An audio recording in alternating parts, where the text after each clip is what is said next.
Terima kasih Ibu, Bapak. Selamat malam, Shalom semua. Sinan Kuaile. Apakah bisa dengar? Halo? Mohon respons. Mohon Dengar mau respons. aman mau. Aman ya, oke.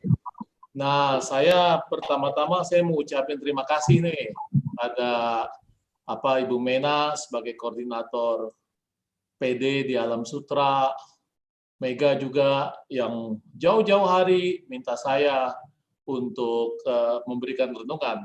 Ya, tidak ideal memang renungan kita bertemu lewat virtual ya, tidak ideal, tetapi ya pujian bagi Tuhan kan tidak dibatasi ruang dan waktu. Tadi dalam lagu ada itu dan dalam doa ya. Jadi kita dimanapun kita berada, apalagi ini saya dengar dari mana-mana juga. Ada yang dari Klaten katanya. Saya baru tahu loh, seumur hidup sebuah PD bisa serentak dalam waktu yang sama, orang di seluruh tempat bisa datang di ruangan ini. Ya. Romo Kris aja bisa datang ya. Romo Kris, selamat siang Romo. Sinan Kuala Romo. Senin Kuala ya, Senin Kuala. Siap, Andre. Hai, sensei, arigatou gozaimasu. Doshi onegaishimasu. Dozo. Ya. Terima kasih ya. Sama ya. Hai, ya. Sudah ketemu ya. Lalu saya diminta tema waktu itu cari-cari dengan Ibu Mena. Saya kira juga sekaligus bicara dengan Mega bahwa temanya apa nih ya. Temanya kepada saya diberikan tema yang relevan tetapi berat. Relevan tetapi berat. Temanya berkaitan dengan tema penderitaan kita, ya toh, dikaitkan dengan Tuhan. Ini saya mau cari teks dari kitab suci yang menjadi dasar permenungan kita, sehingga saya berharap dalam diberi waktu 40 menit paling lama, itu kita bukan saja bisa merenungkan sabda Tuhan dan menimba inspirasi dari situ, melainkan juga ada interaksi, ada tanya jawab, nanti saya kira lebih bagus. Nah, saya akan men-sharingkan ini,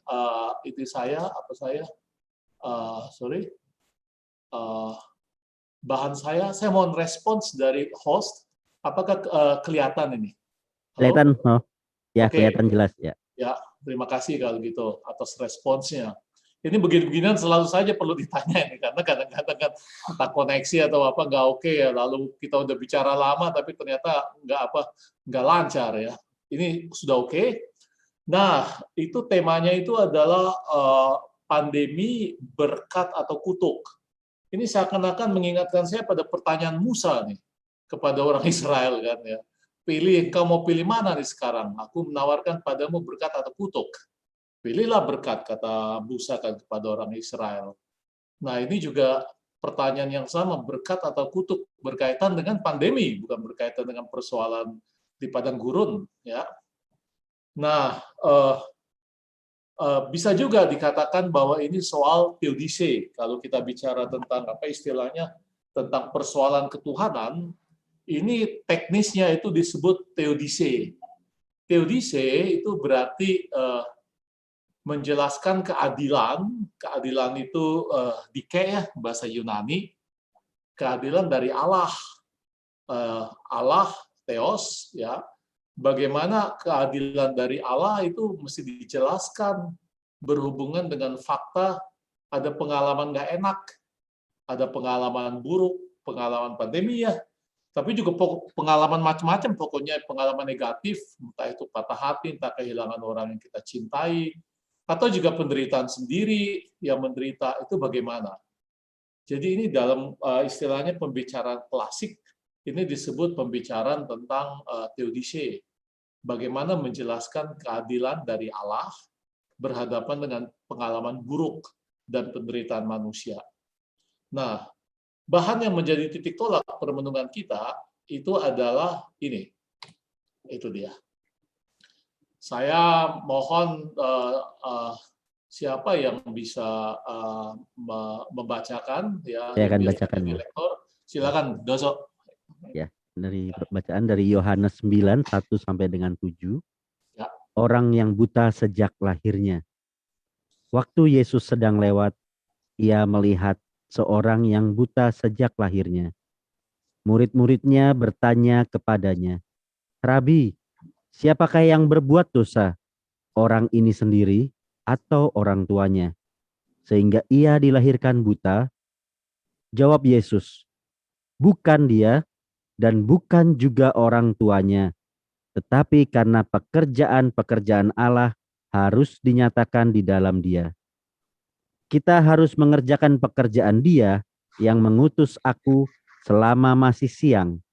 Akan datang malam di mana tidak ada seorang pun yang dapat bekerja. Selama aku di dalam dunia, akulah terang dunia." Setelah ia mengatakan semuanya itu, ia meludah ke tanah dan mengaduk ludahnya itu dengan tanah, lalu mengoleskannya pada mata orang buta tadi, dan berkata kepadanya, "Pergilah, basuhlah dirimu dalam kolam Siloam." Siloam artinya yang diutus. Maka pergilah orang itu, ia membasuh dirinya, lalu kembali dengan matanya yang sudah melek. Demikianlah sabda Tuhan. Terpujilah Kristus. Ya, teman-teman, bacaan ini sangat terkenal ya, dari Yohanes 9 ayat 1 sampai dengan 7. Ini tentang orang buta yang ditemui oleh Yesus dan para murid. Lalu kenyataan bahwa ada orang menderita sejak lahir, buta, itu kan penderitaan yang membuat orang jadi bertanya-tanya kan. Kalau karena kesalahan sendiri, misalnya naik motor ngebut lalu jatuh, lalu kakinya patah, rusak atau apa, ya itu bisa karena kesalahan sendiri. Atau orang misalnya makannya nggak peduli apapun dihantam, termasuk larutan gula, lalu menjadi diabetes, ya, lalu kemudian kakinya diamputasi, itu bisa dikatakan kesalahan sendiri karena dia tidak hati-hati dengan konsumsi gula yang berlebihan. Kalau begitu bisa disalahkan sendiri, tapi ini orang yang buta sejak lahir. Nah, ini bagaimana kan? Kan dari kandungan dia nggak punya kesalahan sendiri ya. Dan ini nyatanya buta. Bagaimana? Maka pengalaman seperti itu kan pengalaman negatif. Lalu bukan karena kesalahan sendiri. Maka dari itu muncul pertanyaan. Nah, kalau dia bukan salah sendiri, salah siapa kan? Orang tuanya yang salah atau siapa yang salah? Ya. Ada banyak dugaan kan di situ di kalangan orang Israel.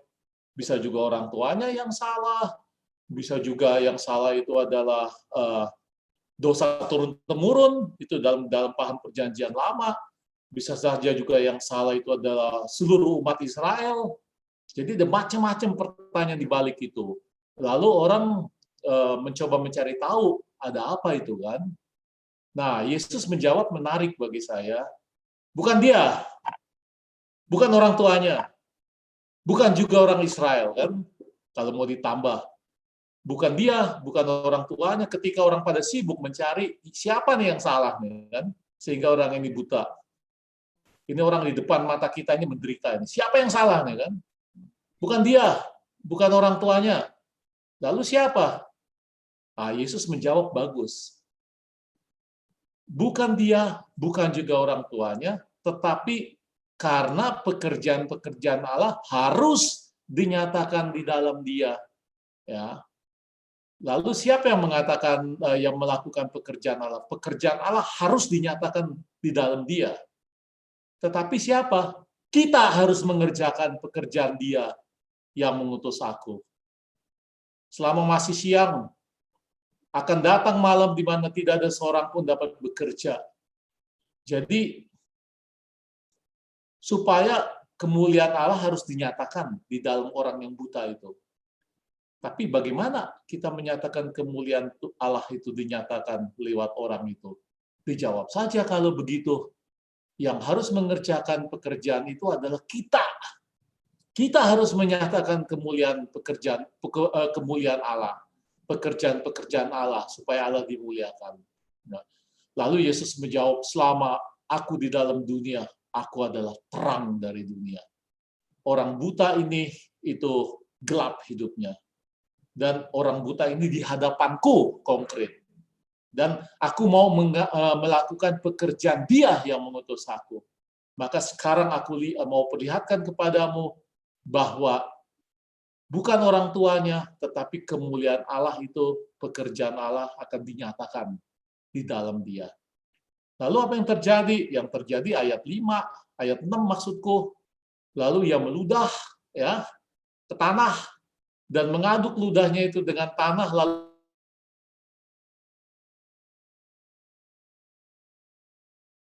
tanah dalam bahasa Yunani itu bisa dua arti. Bisa berarti tanah debu, bisa berarti juga tanah yang dalam arti pupuk. Jadi tanah yang subur. Jadi seperti racikan gitu kan ya. Sehingga kalau dikatakan kamu adalah garam dunia, garam ya, garam dunia itu dalam garam dunia itu juga bisa berarti juga pupuk. Ya, bukan soal garam dalam arti garam yang Anda beli untuk makanan atau minuman itu. Nah, lalu terjadilah demikian bahwa dia pakai ludahnya. Teman-teman ingat nggak waktu kita kecil? Nah, waktu kita kecil kadang-kadang kaki kita kesandung batu, ingat nggak? Yuk, kaki kita kesandung batu atau kaki kita kepotong sesuatu, apa yang terjadi? Anda melakukan apa? Mengisap kan ya? Mengisap, ingat nggak itu? Atau kadang-kadang ada lukanya, lalu lukanya seperti diludahi atau apa ya, kemudian digesek-gesek. Seenggaknya saya melakukan gitu ketika saya masih kecil. Saya nggak tahu Anda melakukan itu atau tidak. Ya, jadi rupanya sesuatu yang dari ludah itu ada paham lama ya, paham lama yang berarti juga kemudian bisa kesembuhan. Atau kalau misalnya ular, itu ada gambaran juga kan. Ular kan diambil bisanya yang keluar dari dari mulutnya, lalu bisa ular itu pada racikan tertentu menghasilkan obat ya. Nah, ini mau digambarkan bahwa daya penyembuhan juga datang dari Yesus ya. Tapi Yesus juga memakai sarana yang ada yang lazim pada waktu itu. Maka dibuatlah demikian. Lalu Yesus berkata kepada orang buta itu, "Pergilah, basuhlah dirimu dalam kolam Siloam." Nah, di Alam Sutra itu atau di mana? Di BSD ya? Ada yang namanya Rumah Sakit Siloam ya. Itu di BSD kalau nggak salah ya. Siloam artinya yang diutus. Ya, maka pergilah orang itu membasuh dirinya lalu kembali dengan matanya sudah melek. Nah, cerita ini menarik karena khususnya pertanyaan para murid ya. Ini penderitaan datang dari mana nih orang yang tidak bersalah ini kan? Apakah datang dari orang tuanya atau datang dari siapa? Kalau dikatakan datang dari anak yang buta sejak lahir, itu kayaknya nggak masuk akal. Wah, ini bagaimana dijelaskan? Pada zaman itu ada pertanyaan-pertanyaan yang muncul dari pemikir Yunani, namanya Epikuros, 341-270 sebelum Masehi, berhadapan dengan penderitaan dan berhadapan dengan Tuhan yang maha baik, ya toh. Lalu ada pertanyaan dari Epikuros itu. Is God willing to prevent evil but not able? Then he is not omnipotent. Is he able but not willing? Then he is malevolent. Is he both able and willing? Then whence comes evil? Is he neither able nor willing, then why call him God? Jadi dari mana datangnya penderitaan berhadapan dengan pengakuan iman bahwa Tuhan Maha Baik? Kalau Tuhan berkehendak untuk menghindarkan kejahatan atau keburukan dari hidup kita, Dia berkehendak, Dia mau menghindarkan kita dari penderitaan, tetapi not able, tetapi tidak bisa, kalau gitu dia tidak maha kuasa. Dia mau menghapus penderitaan, tetapi tidak bisa. Kalau gitu dia nggak maha kuasa kan? Kalau dia maha kuasa, mestinya dia bisa menghapus penderitaan yang dia mau hapus. Nah, kalau dia mau menghapus, tetapi tidak bisa menghapus penderitaan, atau menjauhkan kita dari keburukan, kalau begitu dia nggak maha kuasa. Is he able but not willing? Kalau dia bisa menghapus penderitaan, bisa dia menghindarkan kita dari pengalaman buruk, tapi not willing, tapi nggak punya kehendak, nggak mau, enggan, kalau gitu dia jahat. Dia bisa, tetapi dia tidak mau menghapus keburukan, kejahatan dari hidup kita. Kalau begitu dia nggak itu dong, nggak baik dong dia. Padahal Tuhan kita sebut Tuhan Maha Baik, kita nyanyi kan, Tuhan Maha Baik. Nah, tapi nyatanya dia bisa menghapus penderitaan, tapi not willing. Kalau gitu dia jahat. Atau dia bisa both able and willing, ya, dia bisa menghapus penderitaan dan mau menghapus penderitaan, artinya dia ada kemauan untuk menghapus penderitaan dan dia bisa.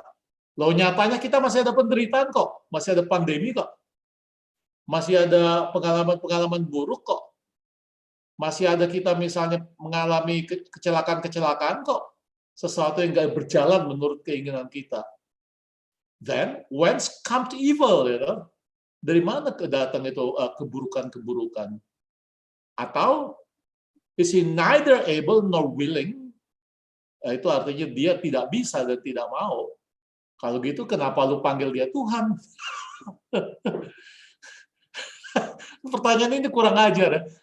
Ini nyentil ya pertanyaan ini, coba. Apa nggak menyentil orang-orang yang percaya pada Tuhan? Ini pertanyaan singkat, padat, tetapi bisa mengguncang. Ya. Nah, saudara sekalian, ada macam-macam jawaban terhadap pertanyaan mengapa penderitaan itu, bagaimana penderitaan dijelaskan, pengalaman buruk dijelaskan berhadapan dengan Tuhan yang Maha Baik. Ada macam-macam jawaban. Jawaban pertama, mengapa ada pandemi misalnya? Sebagaimana kita mengatakan sekarang nih, pandemi nih, ya toh, COVID nih, ya toh. Ini kenapa nih Tuhan? Tuhan, kenapa kamu biarkan ada COVID ini? Banyak yang meninggal, ada satu keluarga meninggal loh. Saya kenal beberapa keluarga itu yang atau anggotanya banyak meninggal atau bahkan tinggal satu yang masih hidup. Teman saya pastor ada begitu. Bapaknya meninggal, ibunya meninggal, dia anak pertama yang masih hidup. Jadi dia sisa itu. Dia juga meninggal kayaknya. Jadi ada dua, ada satu cicinya atau ada satu adiknya perempuan. Habis itu. Kita bertanya itu, kok ini kasar sekali ya? Keras sekali ya. Saya dengar juga di Alam Sutera ada juga itu, atau di daerah BSD, Bumi Serpong Damai yang mengalami begitu. Itu mengerikan. Nah ini kan pertanyaan ini kan terngiang-ngiang lagi kan. Kamu itu bagaimana Tuhan? Ya, toh? Mau tetapi nggak bisa, bisa tapi nggak mau, ya, toh? Nggak bisa dan mau, ya. Mau dan bisa tapi kenapa ada pengalaman ini? Lu bisa hapus sendiri kan? Nah itu dia. Ada macam-macam jawaban. Jawaban pertama mengatakan evil is privatio boni. Privatio boni berarti berkurangnya yang baik. Sebenarnya kenyataan yang paling bagus itu adalah kenyataan yang wajar, itu adalah baik. Nah, keburukan itu adalah berkurangnya kebaikan, itu privatio boni. Sama seperti kan kenyataan yang paling bagus itu adalah kalau sehat kan, umumnya kan kita sehat, gitu.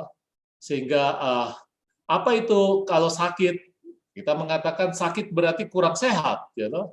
Jadi keadaan sakit adalah kurang sehat. Pertama-tama kita mengatakan sehat dulu, itu kenyataan yang wajar. Semuanya sehat pada umumnya, kenapa dia? Oh dia kurang sehat, berarti sakit. Kalau misalnya dikatakan sakit berarti pengalaman sakit berarti kurang sehat. Tapi kalau kemudian dia sehat dulu, kan nggak bisa dijelaskan, oh dia tidak sakit, enggak. Tidak ada orang yang bilang, bagaimana dia sehat keadaannya, oh dia tidak sakit, enggak. Kita akan mengatakan, ya dia sehat. Jadi wajarnya itu sebenarnya adalah sehat. Maka kita mengatakan sakit itu kurang sehat. Begitupun juga kalau misalnya keburukan. Keburukan itu berarti baik yang berkurang. Ya. Nah, itu misalnya penjelasan pertama. Jadi yang sebenarnya diberikan Tuhan pertama-tama adalah kebaikan. Ya, lalu keburukan itu adalah kurang. Nanti dijelaskan dari mana. Jawaban pertama. Jawaban kedua, hukuman Allah. Itulah dia yang dikatakan misalnya, coba lihat kitab suci. Ketika hati Firaun itu berkeras untuk mengabulkan permintaan Musa yang berkata kepada Firaun sesuai dengan sabda Yahweh dalam sebuah Shekinah. Shekinah itu berarti kehadiran Allah dalam bentuk semak yang menyala tapi tidak terbakar. Kehadiran Allah. Ya. Lalu katakan pada Firaun itu Raja Mesir, let my people go. Ya. Lalu Musa mengatakan itu, Firaun hatinya keras. Kasihan teman pertama, jebret, hatinya masih keras.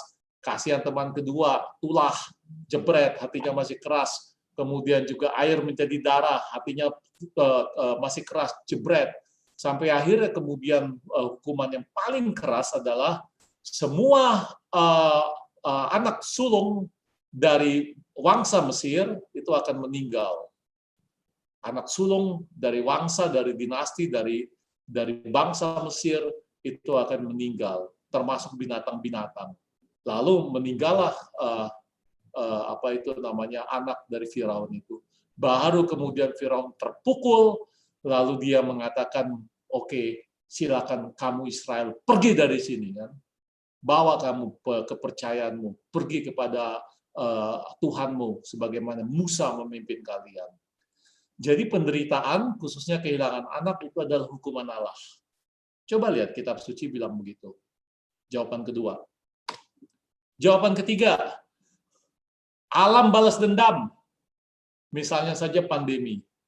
Pandemi menurut pandemi COVID ini, menurut research, itu kan semua riset mengatakan bahwa itu berasal dari kelelawar.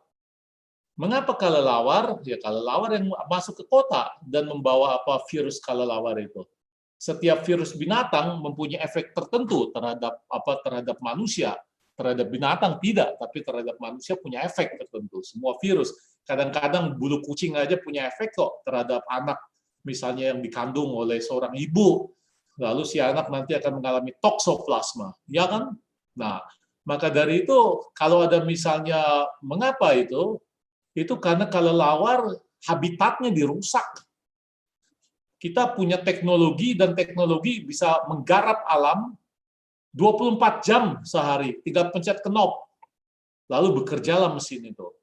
Kalau waktu tradisional kan enggak, orang bekerja dengan pacul, lalu kalau waktu istirahat ya istirahat. Sekarang ibu bumi itu digarap habis-habisan oleh teknologi. Pohon digundulin seperti kepala saya ini kan, lalu membawa akibat bahwa apa?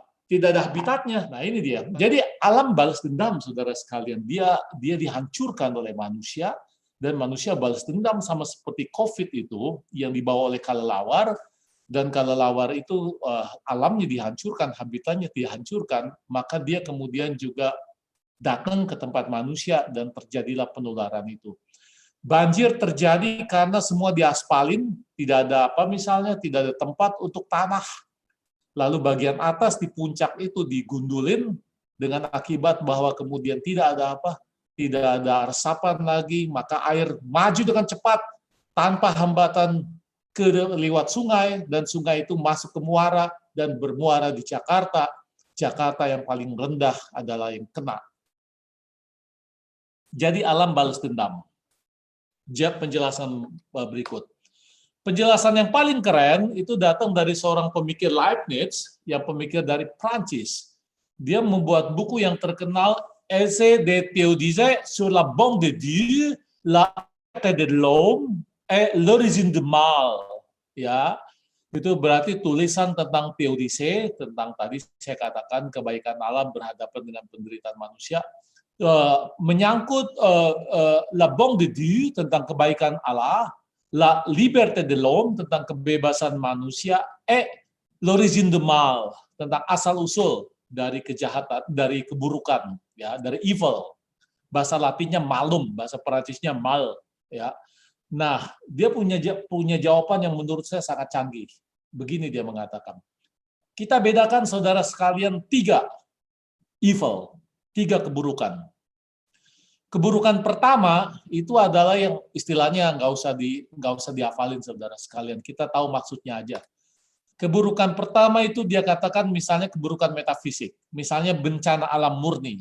Jadi bencana alam murni bukan karena bencana karena kesalahan kita di puncak ya, atau aspal-aspal ditutup, jalan-jalan ditutup dengan aspal semuanya, tidak ada peresapan, bukan. Bencana alam murni. Menurut Leibniz, bencana alam murni itu dikatakan itu sifat dari Tuhan memang menciptakan alam semesta, menciptakan semuanya, itu betul, ya. Tetapi ciptaan itu tidak sempurna. Tidak ada ciptaan yang sempurna. Kalau ciptaan itu sempurna, dia sama dengan penciptanya, dan itu nonsens. Jadi dia mengatakan, kalau dunia ini kemudian bisa mengakibatkan misalnya bencana, bisa mengakibatkan hal-hal yang buruk, itu memang sifat dari dunia. Ya, memang sifat dari ciptaan. Ciptaan nggak mungkin sama dengan penciptanya, dengan Allah. Khalik nggak mungkin sama dengan makhluk. Pencipta tidak sama mungkin dengan tidak sama dengan ciptaannya. Jadi kalau begitu, itu bagian dari kodrat dari ciptaan kita. Kita manusia juga beda dari Tuhan. Kita misalnya bisa jahat, Tuhan tidak bisa. You know? Nah, juga kalau jagat raya misalnya alam semesta ada tsunami misalnya, seperti di Miyagi atau di Fukushima atau di Sendai di Jepang yang belum lama ini, itu tsunami itu kalau dia menimpa semua secara random tanpa pilih bulu. Apakah Anda berpikir tsunami ketika anginnya ombaknya tinggi besar itu dia akan datang dulu sebentar ke gereja Alam Sutra, ya? Lalu kemudian di gereja Alam Sutra, oh ini banyak orang baik. Lalu kemudian tsunami-nya belok, gitu kan ya. Apakah Anda berpikir begitu? Lalu kemudian kalau lahar meledak dari gunung, gitu, lalu kemudian laharnya turun, apakah begitu misalnya ada orang baik, tiba-tiba bengkok itu laharnya? Yang enggak lah. Semuanya kena, orang baik dan orang buruk kena. Maka dari itu memang bagian dari ciptaan, kodratnya begitu. Tidak perlu dipersoalkan kepada Allah. Berikutnya adalah keburukan fisik. Keburukan fisik itu misalnya kita sakit, ya toh, kita ada pandemi nih, ya kita kena nih, ada penderitaan, ada COVID, ya toh. Nah, menurut Leibniz, keburukan fisik itu kalau dilihat dari peristiwanya saja, itu memang kita menderita, atau dia menderita, atau mereka menderita. Tapi coba dilihat dalam keseluruhan perkembangan umat manusia yang menyeluruh. Keburukan fisik ini, misalnya pandemi, penderitaan, sakit penyakit, itu dilihat dari keseluruhannya, itu ternyata bahwa itu punya unsur pedagogik untuk manusia. Misalnya, dia mendidik kita supaya jaga kesehatan. Supaya lu hati-hati kalau misalnya bersin, ya. Jangan bersin kemudian dikeluarkan gitu saja. Mesti ada penutup. Supaya apa? Supaya kemudian kamu kan dari dalam bisa mengeluarkan sesuatu yang buruk, entah virus atau apa. Kalau kondisimu nggak bagus, kamu menularin orang lain. Lalu ada penderitaan. Lalu juga peradaban manusia, misalnya dibuat manusia civilization-nya menjadi lebih baik, ya toh? Bukankah peradaban kita itu adalah peradaban dari berhasilnya kita mengatasi pengalaman buruk? Coba. Mengapa ada rumah? Rumah itu ada karena kita tahu apa artinya kepanasan dan kedinginan. Ya. Maka orang membuat rumah. Ya, mengapa ada mobil? Mobil ada karena kita tahu berjalan jauh itu menyiksa. Maka orang membuat mobil. Coba lihat, kadang-kadang penderitaan, kadang-kadang mengapa Robert Koch menemukan misalnya vaksin TBC? Karena dia tahu bahwa TBC dulu itu membuat orang menderita dan sampai ajalnya, sampai mati. Itu berarti coba lihat vaksin-vaksin yang dihasilkan, produk-produk dari budaya kita, rumah, mobil, atau apapun juga yang merupakan hasil dari peradaban kita, itu adalah keberhasilan mengatasi keburukan. Seandainya tidak ada keburukan, yakinlah manusia tidak akan mencapai kemajuan. Atau dia tidak akan dididik, berkembang, belajar dari kesalahan. Sama seperti ada misalnya ada vaksin ini, vaksin COVID. Mengapa? Karena manusia kemudian misalnya sadar bahwa dia misalnya sudah merusak lingkungan hidup. Maka kemudian COVID kemudian datang. Lalu vaksin COVID berarti keberhasilan manusia mengatasi penderitaan epidemi itu. Coba lihat saudara sekalian. Jadi jangan lihat hanya penderitaan saja untukmu, tapi lihat juga artinya menyeluruh untuk bangsa manusia yang lebih luas. Nah itu. Yang ketiga, ini sedikit lebih ruwet. Ya, ini dihubungkan dengan kebebasan manusia. Inilah yang terjadi dalam arti keburukan moral atau kejahatan moral. Kalau misalnya saya membunuh orang, kalau saya misalnya saja mencuri sesuatu yang berharga dari orang. Nah, inilah dia keburukan moral dalam arti kejahatan. Inilah dosa, kejahatan dalam arti sesungguhnya. Bagaimana Leibniz jelaskan penderitaan yang diakibatkan oleh kejahatan atau oleh dosa atau kelemahan atau apa itu namanya perbuatan manusia. Leibniz mengatakan pemecahan klasik atas persoalan kejahatan, dia mengatakan begini intinya. Saudara sekalian, Tuhan adalah maha baik. Dia bukti bahwa dia maha baik adalah dia menciptakan kita manusia dengan segala keutamaan kita. Termasuk dengan kebebasan kita. Jadi freedom. Freedom itu diciptakan oleh Tuhan pada kita.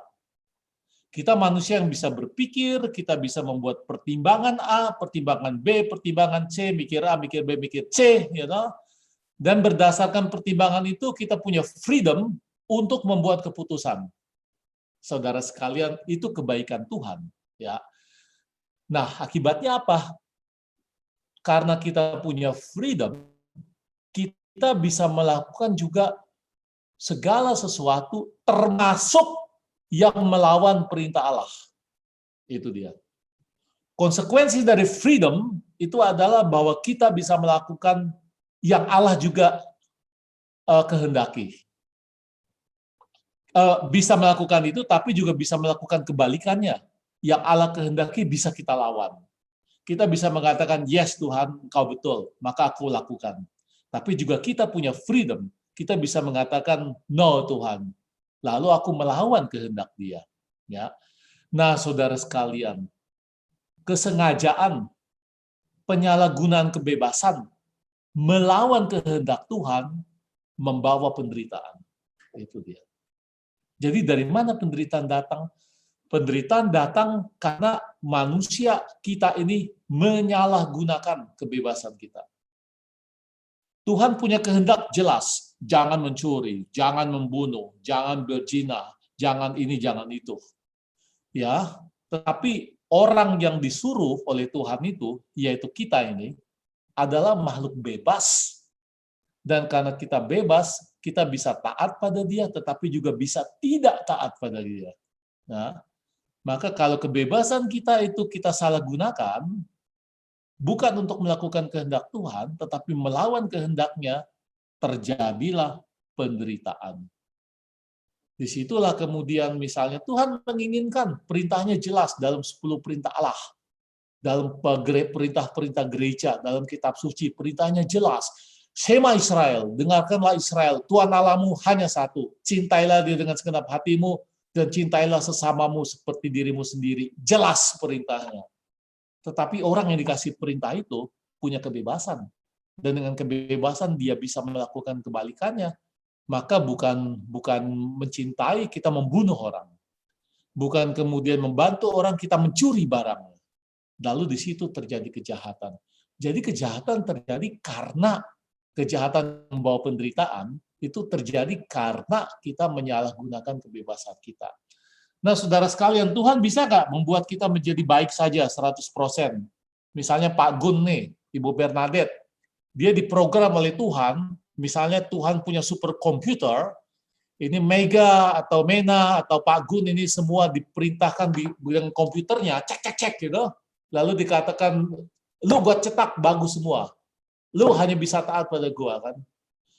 Tuhan itu hebat, kalau dia punya superkomputer itu, kalau dia mau buat itu bisa. Jadi Pak Gun, Mega atau Mena siapapun juga, itu begitu dicetak oleh Tuhan, itu hanya bisa taat pada Tuhan. Tuhan kalau karena Dia Maha Kuasa, Dia bisa buat. Tapi apa jadinya dengan Pak Gun, dengan Mega atau Ibu Mena? Apa jadinya kalau begitu? Apakah dia seorang manusia itu kalau dibuat begitu? Dia manusia bukan? Bukan. Dia itu kaleng. Ya. Kaleng yang tidak punya kehendak bebas, dia itu robot. Pertanyaannya, kalau manusia hanya bisa taat pada Allah, ya, apakah dia bisa disebut manusia? Tidak bisa. Coba lihat. Jadi Allah rupanya mengambil resiko. Dia tidak mau kita berbuat jahat. Kehendaknya tegas, keinginannya lugas, kemauannya itu tidak bisa disalahpahami. Jangan mencuri dan seterusnya. Tapi manusia itu yang melakukan itu menyalahgunakan kebebasan dengan melawan kehendak Tuhan. Tuhan mau bisa buat kita menjadi baik, bisa kalau dia mau. Kita hanya bisa taat. Tapi kalau itu terjadi, apakah Tuhan baik? Tuhan tidak baik. Dia menciptakan kita sebagai kaleng, menjadi binatang mungkin. Binatang aja kadang-kadang bisa melawan anjing. Kita jadi kaleng, hanya bisa melakukan kehendak dia. Dan kalau begitu dia menjadi buruk. Jadi jawaban dari Leibniz terdengar klasik begini terdengarnya. Tuhan itu tidak mau ada keburukan dalam hal kejahatan ini ya, akibat dari kejahatan. Dia tidak mau ada keburukan akibat dari kejahatan manusia. Tetapi dia membiarkan itu terjadi supaya manusia bebas. Dia tidak mau, kehendaknya tugas, jelas, supaya tidak ada penderitaan. Tetapi dia membiarkan penderitaan terjadi supaya manusia tetap bebas. Tuhan sebenarnya bisa membuat kita baik, hanya bisa baik, tapi kalau itu hanya dibuat begitu, kita bukan manusia ya, kita menjadi barang. Nah itulah jawaban dari Leibniz. Saudara sekalian, saya merasa jawaban dari Leibniz sih oke, bisa memuaskan akal budi kita, tapi kalau kita ketemu orang, seorang ibu yang bawa anaknya misalnya, Romo, ya toh, mengapa anak saya yang masih kecil ini kemudian misalnya meninggal, misalnya saja karena HIV, karena AIDS, padahal bukan kesalahan saya, padahal dia bukan kesalahan saya juga, bukan kesalahan dokter juga nggak sengaja, mana tahu juga, kadang-kadang kontaminasi bisa terjadi. Nah, bagaimana seorang ibu kalau ketemu saya itu dengan penderitaan seperti itu? Atau kalau suatu saat bertanya si ibu kemudian mengalami seperti satu keluarga yang saya ceritakan di Santa Monica, yang misalnya hanya tinggal hidup satu orang, yang lain itu meninggal karena COVID. Coba kalau dia datang pada Anda, apakah Anda akan datang, sebentar ya Bu, saya jelaskan ya, menurut Leibniz, ada 2 alasan, ada 3 alasan Bu, begini, begitu ya. Saudara menjelaskan dengan jawaban-jawaban yang tadi diberikan, tentu saja tidak. Mesti dijawab bagaimana kalau begitu ya. Saudara sekalian, hidup itu misteri, tidak banyak yang tidak jelas. Maka dari itu, penderitaan juga sebenarnya juga bagian dari misteri hidup itu. Maka dari itu, kadang-kadang daripada kemudian bertanya tentang persoalan penderitaan, seperti murid-murid Yesus itu, kita kembali dengan demikian ke kitab suci. Mungkin harus kita katakan begini, penderitaan itu bukan persoalan teoritis yang harus dijawab dari mana dia, ya loh, kemudian siapa yang salah, apakah orang tuanya yang salah. Penderitaan itu bukan persoalan teoritis, tetapi persoalan praktis. Tidak ada penjelasan tentang penderitaan. Kadang-kadang penjelasan pertama menjawab, kemudian memberikan pertanyaan berikut. Dijelaskan lagi, ada pertanyaan lagi. Maka berhadapan dengan penderitaan mungkin kita harus diam. Diam bukan seakan-akan kita menganggap remeh penderitaan, bukan. Justru karena hormat terhadap misterinya, terhadap kehidupan itu. Kadang-kadang ada hal yang tidak bisa kita mengerti, karena kehidupan sendiri kadang-kadang tidak kita bisa mengerti. Maka sikap realistis terhadap penderitaan itu bukan seperti para murid yang bertanya siapa yang salah dan seterusnya, tapi sikap seperti Yesus, yaitu apa?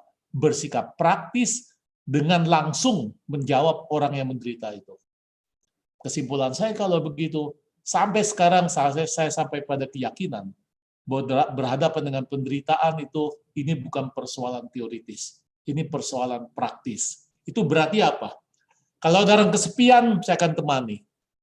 Kalau ada orang kemudian menderita karena ada kehilangan saudaranya atau siapa yang meninggal karena COVID, saya akan menemani dia, mencoba menjadi penghiburnya. Kalau kemudian ada orang kemudian lapar, saya mencoba memberikan jawaban dengan memberikan makanan, karena konkret kelaparan itu. Kalau ada kemudian orang yang merasa kesepian, saya akan temani. Kalau orang merasa ada yang kemudian macam-macam menderita begitu, saya akan mencoba berada di samping dia. Saya akan diam, tidak memberikan macam-macam penjelasan. Kalau dia menangis, saya akan bersama dengan dia menangis. Itu loh. Dalam arti itu penderitaan menjadi sesuatu yang diatasi secara praktis, tidak lagi teoritis. Dan itu dibuat Yesus. Yesus dengan memberikan penyembuhan. Supaya kemuliaan Allah dinyatakan. Apa itu kemuliaan Allah dinyatakan? Coba lihat, kata Yesus. Saya akan menyatakan supaya perbuatan Allah dimuliakan di dalam dia. Lalu dia sembuhkan. Dia tidak menjawab pertanyaan para murid. Dia tidak menjawab satu kata pun. Dia akan mengatakan, karena pekerjaan Allah harus dinyatakan di dalam dia. Bagaimana menyatakan pekerjaan Allah di dalam dia? Dengan menyembuhkan. Bukan dengan macam-macam teori jawaban. Maka dari itu, akhirnya saya coba simpulkan. Berhadapan dengan penderitaan itu mesti dijawab secara praktis. Maka, ini dia yang terakhir. Bagaimana akhirnya kalau kita menderita? Pertama, kita tidak mau mencari-cari penderitaannya. Kalau penderitaan itu datang, kalau kemudian dia menimpa kita tidak mencari-cari penderitaan, loh, bukan cari gara-gara. Gitu. Pertama, kita akan menerima dan menanggung itu dengan penuh keberanian. Menerima dan menanggung penderitaan. Kita tidak mencari-cari, kita tidak perlu di sadomasokis atau menjadi orang masokis yang sangat menderita, bukan. Kita kalau datang menimpa kita menanggungnya, kita menerimanya, ya. Nah, itu sebuah fakta kok penderitaan itu. Tapi ini nggak cukup langkah pertama. Ini boleh sebagai sikap pertama, tapi nggak cukup. Harus ada sikap kedua. Sikap kedua adalah memerangi, mengatasi penderitaan, mencari sebab-sebabnya. Ada apa nih? Jadi bukan saja diterima dan tadi bukan saja terima kemudian ditanggung, tapi juga coba diperangi, dicari jawabannya, diatasi ada apa. Kalau misalnya ada penderitaan, dia konkret diatasi. Kalau sakit ya ke dokter ya lah. Kemudian mencari tahu ada apa, ya, lalu kemudian dikasih obat untuk memerangi penderitaan itu. Jadi tidak boleh bersikap pasif terhadap penderitaan. Pertama itu menanggung dan menerima, iya, ya, ini kutanggung. Tapi juga yang kedua itu memerangi dan mengatasi, mencari sebabnya, kemudian mencari juga cara mengatasinya. Ketiga, akhirnya saudara sekalian. Inilah bagian terakhir yang penting. Kalau kemudian tidak bisa juga, itu kemudian penderitaan itu diatasi, misalnya atau diperangi, misalnya sakit kanker dengan macam-macam obat konkret, ya nah, ini bagian ketiga.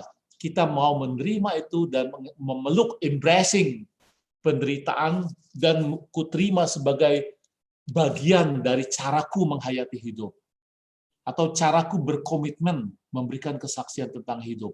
Ya. Misalnya Soekarno dan Hatta, dia dulu kan di penjara.